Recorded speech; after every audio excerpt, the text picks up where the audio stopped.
يعني كان يوب يونغ سو من تعدى على ذياب مجرشي حتى اخر صوره وصلت. هذه تمريره ملعوبه الان على الجهه اليمين. الله،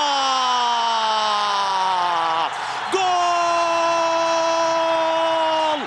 الهلال يتقدم الان باول اهدافه في المباراه.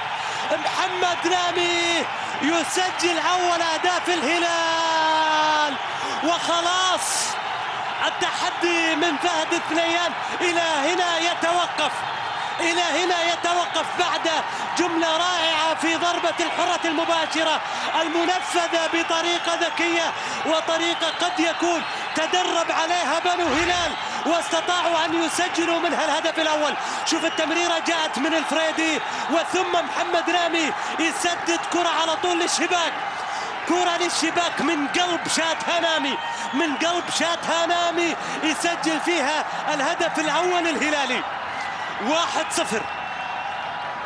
1-0. إذن الهلال 1 لا شيء. التعاون الآن بعد ضربة حرة مباشرة كانت ذكية جدا من أحمد الفريدي إلى محمد نامي إلى أول أهداف المباراة.